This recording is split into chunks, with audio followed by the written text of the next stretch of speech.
নমস্কাৰ আপোনালোক সকলোকে আকৌ অন্য এটি ভিডিঅ'লৈ স্বাগতম জনাইছোঁ মই এই ভিডিঅ'টিত ডিএলৰ এডমিশ্যনৰ সম্পৰ্কে আলোচনা কৰিম ইনটেক কেপাচিটি কিমান অৰ্থাৎ সিট কেপাচিটি কিমান কোন কেইখন তাৰ লগতে আলোচনা কৰিম ইয়াৰ সিলেকশ্যন প্ৰচিডিউৰ ডিএলৰ সিট পাবলৈ হ'লে কেনেকৈ সিলেকশ্যন কৰে তেওঁলোকে কেনেকৈ এডমিশ্যন দিয়ে আৰু আলোচনা কৰিম মুঠ খৰচ কিমান হ'ব দুবছৰীয়া ডিএলএড কোৰ্সটোত গভৰ্ণমেণ্টত কিমান খৰচ হ'ব আৰু প্ৰাইভেটৰ বাবে কিমান খৰচ হ'ব গতিকে আৰম্ভ কৰিছোঁ ভিডিঅ'টি ইয়াতে যিখন ইনফৰমেশ্যন বকিউৰ আছে মই সেইখন ডাউনলোড কৰি লৈছোঁ ইয়াতে প্ৰথমতে আছে কিছুমান ইনফৰমেশ্যন তাৰপিছতে আছে সিলেকশ্যন প্ৰচিডিউৰ এতিয়া আমি আলোচনা কৰিম সিলেকশ্যন প্ৰচিডিউৰ কেনেকৈ হ'ব ইয়াতে দিছে যে the candidate will have to appear the pre entry test pay 2022 of 100 marks comprising 100 multiple choice questions MCQ district wise merit list of the candidate will be prepared on the basis of the total marks secured by the candidates 100 number যি পৰীক্ষা হ'ব 100টা multiple choice কুৱেশ্যনৰ সেই district wise merit list প্ৰকাশ পাব percentage of marks secured by pre-entry test will be added to the percent of marks scored by the higher secondary or its equivalent examination for calculating total marks some criteria will be followed in case of the reservation of the candidates also ইয়াতে 100 number যিটো পৰীক্ষা হ'ব সেই পৰীক্ষাৰ কিমান number ষ্টুডেণ্টজনে পাইছে বা candidate গৰাকীয়ে পাইছে তাৰ লগতে হায়াৰ সেকেন্ডাৰী যি নম্বৰ পাইছিলে এই হায়াৰ সেকেন্ডাৰী নম্বৰটো যোগ দিয়া হ'ব তেনেকৈ মেৰিট লিষ্টটো প্ৰকাশ কৰা হ'ব অৰ্থাৎ আপোনালোকে যদি হায়াৰ সেকেন্ডাৰীত 80% গোটাই থৈছে বা 80% পাই থৈছে তাৰ পিছত যদি আপোনালোকে 60 মাৰ্কস পাই গ'ল ইয়াতে 140 হ'ল টোটেল মাৰ্কস যদি সেয়ে যিসকলে এইচএছত ভাল নম্বৰ গোটাই থৈছে তেওঁলোকে সিট পোৱাটো খুবেই ভালে হ'ব আৰু যিসকলে এইচএছৰ পাৰ্চেন্টেজ কম আছে বা 50 এবভ থাকিলে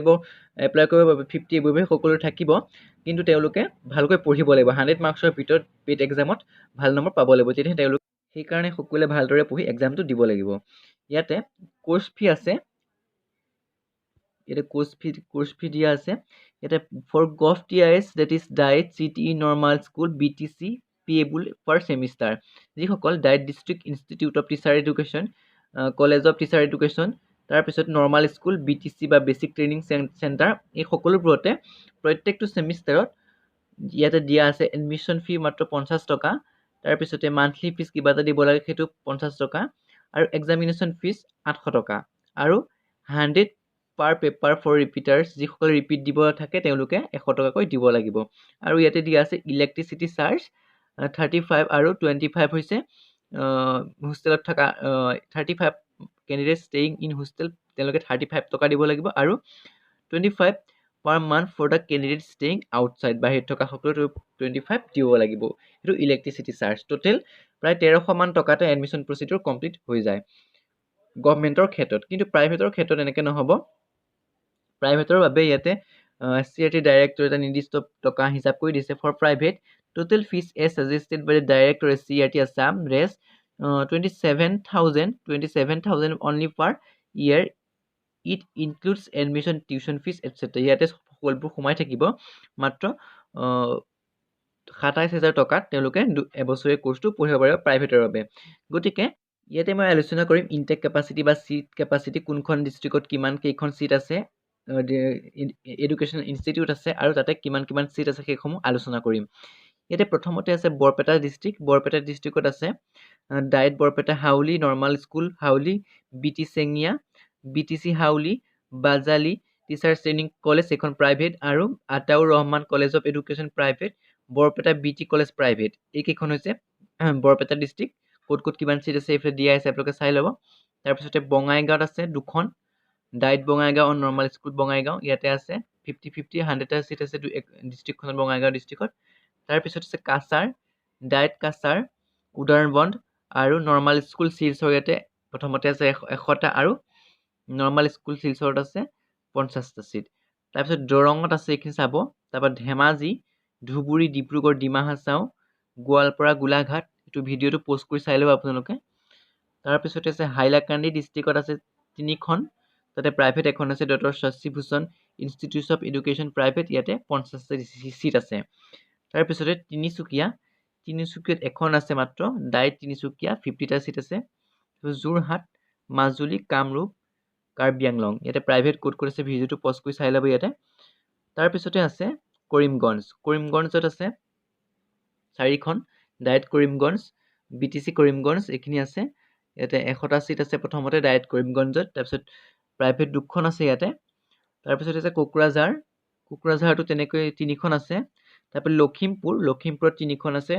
diet Lakhimpur Azad, normal school Dhakuakhana আৰু BTC আজাদ। তাৰপিছত মৰিগাঁও ডিষ্ট্ৰিক্টত আছে ডায়েট মৰিগাঁও, তাতে আছে 100টা seat. College of education Morigaon এখন প্ৰাইভেট, তাতে আছে 100টা চিট। তাৰপিছতে নগাঁও ডিষ্ট্ৰিক্টত আছে ডায়েট নগাঁও চামগুৰিত আছে 100টা চিট। তাৰপিছত চিটি নগাঁৱত আছে 50, নৰ্মাল স্কুল নগাঁৱত আছে 50টা চিট, BTC ৰহাত আছে 50টা চিট। এই গভৰ্ণমেণ্টৰ বাবে আছে 250টা চিট। তাৰপিছতে কৃষ্ণা বৰা B.Ed কলেজ লংকা হোজা এইখন প্ৰাইভেট, 50টা চিট আছে। তাৰপিছত Hamek rural college of education private, এইখনত আছে 50, আৰু Kaliabor college of education Koritol private, এইখন নতুনকৈ হৈছে, সেইখনটো আছে 50টা চিট। তাৰপিছতে নলবাৰীত আছে, নলবাৰীত 3খন আছে ইয়াতে। তাৰপিছত শিৱসাগৰ ডিষ্ট্ৰিক্টত আছে diet Sivasagar, BTC Sonari, BTC Joysagar, এইখিনি ইয়াতে আছে। তাৰপিছত শোণিতপুৰ ডিষ্ট্ৰিক্টত আছে ডায়েট শোণিতপুৰ বিশ্বনাথ চাৰিআলি, তাৰপিছত city Tezpur normal school Chatia, তাৰপিছত Biswanath college of education Biswanath Chariali private, এইখন আছে 50টা চিট। টোটেল অসমত 4250টা D.El.Edৰ বাবে চিট আছে, প্ৰাইভেট আৰু গভৰ্ণমেণ্ট মিলি। ইয়াতে এটা ইনষ্ট্ৰাকশ্যন দি দিছে, ডায়েট মানে হৈছে district institute of education and training, district institute of education and training, তাক চমুকৈ ডায়েট বুলি কোৱা হয়। আৰু city college of teacher education, তাৰ BTC বুলি কোৱা হয়, বেচিক ট্ৰেইনিং চেণ্টাৰক। গতিকে এইখিনি আছিলে মূল আজি আলোচনা কৰি লোৱা বিষয়, চিট কেপাচিটি, ক'ত কিমান খৰচ হ'ব, আৰু চিলেকশ্যন প্ৰচিডিউৰ। ইয়াতে আপোনালোকক মই কৈ দিছোঁ ধুনীয়াকৈ চিলেকশ্যন প্ৰচিডিউৰ কেনেকৈ হ'ব। HSৰ মাৰ্কছটো বেছিকৈ ইম্পৰ্টেণ্ট হয়, যিহেতু HSৰ মাৰ্কছটো আপোনালোকে ফৰ্ম ফিল আপ কৰোঁতে ভালকৈ বহাব। গতিকে আৰু মাৰ্কশ্বিট যিহেতু আপলোড কৰিব লাগিব, কোনো ধৰণৰ চিন্তা নাই। গতিকে আপোনালোকে এনেধৰণৰ আপডেট পাবলৈ হ'লে চেনেলটো ছাবস্ক্ৰাইব কৰি বেল আইকনটো টিপি থ'ব, তেতিয়া মই দিয়া ভিডিঅ'সমূহৰ আপডেট আপোনালোকে লাভ কৰিব। আৰু চিলেবাছখন ফ'ল' কৰি মই বিভিন্ন ভিডিঅ' আগবঢ়াই যাম। অসম হিষ্ট্ৰী, আছাম জিঅ'গ্ৰাফী এইবোৰ আলোচনা কৰা আছে, তাৰ মই ভিডিঅ'ৰ লিংক ডেছক্ৰিপশ্যনত দি দিম, তাতে গৈ আপোনালোকে চাব পাৰিব। গতিকে আকৌ এটা নতুন ভিডিঅ'ত লগ পাম। আজিলৈ আহিছোঁ, ধন্যবাদ।